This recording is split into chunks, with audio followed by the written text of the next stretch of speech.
Oh Yesus, tahu bila ku bila beban berat menindih, Dia mengerti tiap kedukaan, Dia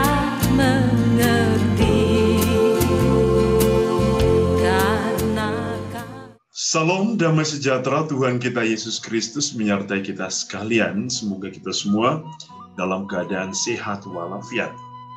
Saudara-saudariku yang dikasih Tuhan, kita memasuki hari Minggu Paskah, pekan yang ke-6, dan semoga hari ini kita semua senantiasa menikmati keindahan dan kasih Allah di dalam hidup kita. Hari ini kita akan merenungkan bagaimana Allah mengasihi manusia. Allah kita adalah Allah penuh kasih. Oleh karena itu, marilah kita semua diundang untuk mendengarkan firman Tuhan hari ini dari Injil Yohanes, bab 15 ayat 9 sampai 17. Marilah kita semua mendengarkan firman Tuhan. Inilah Injil Yesus Kristus menurut Yohanes. Dalam amanat perpisahannya, Yesus berkata kepada murid-muridnya, "Seperti Bapa telah mengasihi aku, demikian juga aku telah mengasihi kamu. Tinggallah di dalam kasih-Ku itu.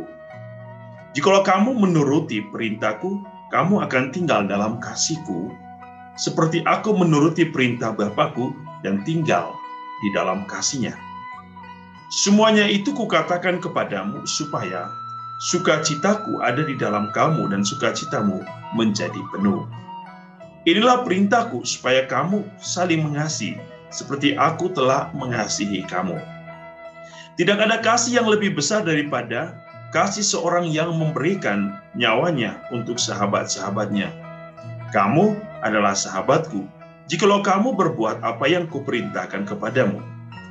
Aku tidak lagi menyebut kamu hamba, sebab hamba tidak tahu apa yang diperbuat oleh tuannya. Tetapi aku menyebut kamu sahabat, karena aku telah memberitahukan kepada kamu segala sesuatu yang telah kudengar dari Bapa-Ku. Bukan kamu yang memilih aku, tapi akulah yang memilih kamu. Dan aku telah menetapkan kamu, supaya kamu pergi dan menghasilkan buah. Dan buahmu itu tetap, supaya apa yang kamu minta kepada Bapa dalam namaku, diberikannya kepadamu. Inilah perintahku kepadamu, kasihilah seorang akan yang lain." Demikianlah sabda Tuhan. Terpujilah Kristus. Saudara-saudariku yang dikasihi Tuhan, hari ini kita memasuki hari Minggu, pekan yang ke-6 dalam masa Paskah, dan kita mendengar bacaan hari ini bahwa dalam amanat perpisahannya sebelum Yesus naik ke surga, Yesus memberikan beberapa nasihat kepada para murid.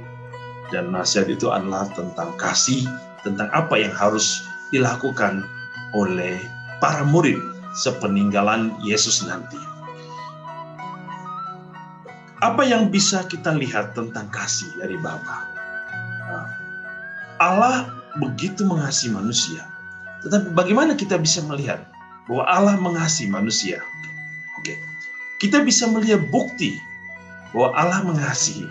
Yang pertama, dalam karya penciptaan. Begitu besar kasih Allah, Ia tidak ingin sendiri. Ia ingin ada manusia. Ia ingin ada alam semesta. Allah membagikan keagungannya. Allah membagikan kepenuhan rahmat-Nya dengan menciptakan manusia. Dan bahkan manusia diberikan secara cuma-cuma anugerah cinta Allah. Dan salah satu anugerah cinta Allah yang diberikan Allah kepada manusia adalah gambaran dan rupa Allah itu ada dalam ciptaan manusia, dan nafas yang kita miliki merupakan nafas Allah sendiri. Dalam karya penciptaan, Tuhan mengembuskan nafas ke dalam tubuh manusia melalui nafasnya sendiri. luar biasa. Sesungguhnya hidup kita adalah Allah yang hadir, gambaran Allah. Yang kedua, dalam karya penciptaan, begitu besar kasih Allah kepada manusia yang memberikan kita alam semesta, alam yang bisa kita nikmati. Bahkan pada awal penciptaan, manusia tidak perlu bekerja, sebab segala sesuatu telah diberikan Allah. Manusia hanya menikmati apa yang telah diberikan atau diciptakan Tuhan. Begitu besar kasih Allah. Namun kesombongan manusia, ketegaran hati manusia, ketidakpedulian manusia kepada suara Allah, manusia jatuh di dalam dosa. Tetapi apakah Allah membiarkan terus manusia hidup di dalam dosa? Tidak. Betapa besar kasih Allah bagi manusia yang membuktikan kembali cintanya, yang memperbaharui ciptaannya yang luhur dengan mengutus putranya sendiri ke tengah dunia. Yesus hadir bersama manusia. Yesus menghadirkan kasih Allah melalui penyembuhan, mujizat, dan begitu banyak. Dan yang paling utama yang kita dengar dalam Injil hari ini, begitu besar kasih Allah yang mengatakan ia memberikan nyawanya. Ia memberikan nyawa bagi dunia, agar dunia ini dikuduskan, diperbaharui lagi dengan cinta. Ini luar biasa kasih Allah dalam hidup manusia. Ketika ia sudah memberikan begitu banyak kasih dalam kehidupan Yesus, dengan menyembuhkan yang buta, yang tuli, yang bisu, mengampuni, bahkan memberikan nyawanya. Dan bahkan ketika Yesus kembali ke surga, ia tidak membiarkan kita hidup sebatang kara.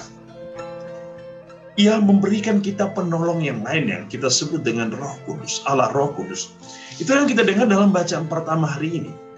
Bagaimana murid-murid, para pengikut Kristus, orang-orang yang membuka hatinya kepada Allah, itu menerima karunia roh. Dan dikatakan bahwa mereka tercengang karena melihat bahwa karunia Roh Kudus dicurahkan ke atas bangsa-bangsa. Dan mereka semua senantiasa dibaptis oleh Roh. Artinya apa? Allah terus memperbaharui manusia. Ketika manusia jatuh di dalam dosa, Allah terus memperbaharui manusia dengan karya Roh Kudus. Bahwa Roh Kudus itu terus menguduskan manusia dan mengarahkan manusia untuk hidup di dalam sejarah keselamatan. Dan manusia bisa berjalan menurut kehendak Allah itu sendiri. Oleh karena itu, saudara-saudari, kalau kita melihat betapa besar kasih Allah dalam hidup kita, setiap hari kita menerima kasih Allah melalui rohnya, melalui rahmat-Nya, melalui berkat-Nya. Apa yang bisa kita lakukan? Itu yang paling penting. Apa yang bisa kita lakukan? Kalau Allah adalah kasih, God is love, Deus caritas est. Lalu kita yang diciptakan menurut gambaran rupa Allah, apa yang harus kita lakukan?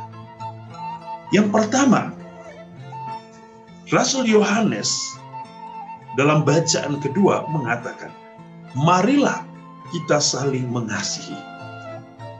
Sebab Yesus sendiri dalam Injil hari ini mengatakan dalam amanat perpisahan, seperti Bapa telah mengasihi aku, demikian juga aku telah mengasihi kamu. Maka tinggallah di dalam kasihku itu. Dan bahkan Yesus mengatakan, kasihilah seorang akan yang lain. Kalau Allah adalah kasih, dan ia mencurahkan, dia membuktikan kasih, maka Yesus hari ini memanggil kita semua, supaya kita saling mengasihi satu sama lain. Mengapa kita harus saling mengasihi? Karena dengan kita mengasihi satu sama lain, kita menghadirkan Allah yang adalah kasih. Allah yang adalah sumber kasih. Yang berarti ketika seseorang mengasihi orang lain, Dan tentu yang dituntut di sini adalah kasih agape, kasih Allah sendiri, kasih yang berkorban, kasih yang tulus, bukan kasih yang asal-asalan atau abal-abalan atau hoax atau orang bilang cinta monyet, tapi ini kasih yang tulus. Mengapa kita harus saling mengasihi satu sama lain? Pertama, supaya kita menghadirkan Allah di dalam hidup. Allah adalah sumber berkat, sumber kebahagiaan, sumber cinta sejati, sumber damai bagi manusia, sumber segala-galanya. Dan Yesus hari ini mengatakan kepada kita, jikalau kamu mengasihi satu sama lain, Yesus mengatakan, maka sukacitaku ada di dalam kamu dan sukacitamu menjadi penuh. Setiap orang selalu hidup di dalam sukacita, dan setiap kita pasti menginginkan agar kita hidup di dalam sukacita, dan tidak ada orang yang hidup di dalam duka cita. Itu yang pertama, bahwa kalau orang mengasihi, mencintai satu sama lain, maka ada sukacita, dan sukacita itu adalah sukacita Allah sendiri. Luar biasa. Yang kedua, yang mengatakan, mengapa kita harus saling mengasihi? Bacaan kedua, Yohanes mengatakan bahwa seseorang yang mengasihi satu sama lain, ia berasal dari Allah. Dan setiap orang yang mengasihi, ia lahir dari Allah dan mengenal Allah. Di sini kita bisa melihat bahwa anak-anak Allah mempunyai ciri khas tertentu, yaitu kasih. Tetapi sebaliknya, Yohanes mau menggambarkan, sebaliknya, orang yang tidak bisa mengasihi satu sama lain, ia bukan lahir dari Allah, ia bukan berasal dari Allah, dan ia tidak mengenal Allah. Ya. Yohanes mengatakan, barang siapa tidak mengasihi, ia tidak mengenal Allah, sebab Allah adalah kasih. Allah adalah kasih. Dengan demikian, kita semua dipanggil untuk menyatakan kasih itu di dalam hidup kita, dalam kesaksian hidup kita. Apapun itu, kita harus menghadirkan Allah. Dengan menghadirkan Allah melalui cara hidup kita, maka kita membiarkan orang mengenal siapa itu Allah. Allah yang penuh kasih. Yang berikut, Yesus mengatakan bahwa barang siapa yang mengasihi Allah, ia sesungguhnya hidup di dalam Allah, dan Allah hidup di dalam Dia. Yesus mengatakan kepada kita hari ini, inilah perintahku, bahwa aku telah menyebut kamu seorang sahabat. Ya, aku telah menyebut kamu seorang sahabat, bukan hamba. Sebab hamba tidak tahu apa yang diperbuat. Hamba adalah seseorang yang dibawa, dia hidup tidak dalam kemerdekaan. Tetapi anak-anak terang hidup di dalam kemerdekaan. Tetapi anak-anak gelap adalah hamba. Hamba yang tidak mengenal Tuhannya. Yesus menyebut kita sahabat. Sebab apa? Kita adalah teman, partner Allah di dalam karya perutusan. Maka Yesus mengatakan, seperti Bapa telah mengutus aku, maka aku yang memilih kamu, aku telah menetapkan kamu supaya kamu pergi. Nah, setelah kita memiliki kasih Allah, apa yang harus kita lakukan? Yesus mengatakan kepada kita, kamu harus pergi untuk menghasilkan buah. Wow, saudara-saudari, penting ini. Hidup orang beriman itu menghasilkan buah. Kalau hidup orang beriman tidak menghasilkan buah, apa gunanya kehidupan kita? Anak-anak terang, anak-anak Allah adalah anak-anak yang hidup setiap hari akan terus memberikan buah bagi dunia. Agar dunia ini menikmati keindahan, kelezatan kasih Allah. Untuk menghirup aroma harum mewangi dari Allah. Dan itulah hidup kita. Kenapa? Kalau kita ada kasih dalam hidup kita, semua orang saling mengasihi, maka ada kebahagiaan, ada kedamaian, ada kekeluargaan, ada persatuan. Tetapi ketika kasih itu hilang dalam kehidupan manusia, maka Allah pun akan hilang. Dan ketika Allah hilang dalam diri manusia, ia hanya dipenuhi oleh setan. Sebab apa? Setan akan berusaha untuk menghilangkan gambaran citra Allah di dalam diri manusia. Dan ketika manusia tidak memiliki Allah lagi, maka setan itu berkuasa. Dan manusia hidup dalam kegelapan. Dan ketika manusia hidup dalam kegelapan, ia tidak bisa melihat lagi. Ia akan berjalan tanpa arah. Ingat itu. Orang yang hidup dalam kegelapan hidup tanpa arah. Dan ia tidak tahu kemana tujuannya. Hari ini Yesus mengatakan kepada kita, ia adalah kasih. Allah adalah kasih, maka kita semua dipanggil untuk menyatakan kasih itu dalam kehidupan kita. Dalam semangat cinta, salam menolong satu sama lain, peduli satu sama lain, semangat pertobatan, semangat pengampunan, dan semangat untuk mempersatukan satu sama lain dalam cinta untuk membentuk perdamaian di antara keluarga, di antara masyarakat, di antara bangsa, dan semua yang Allah berikan akan senantiasa mengantar kita kepada satu jalan, yaitu jalan keselamatan. Tuhan memberkati kita hari ini dengan kasih-Nya yang berlimpah. Dalam nama Bapa dan Putra dan Roh Kudus. Amin.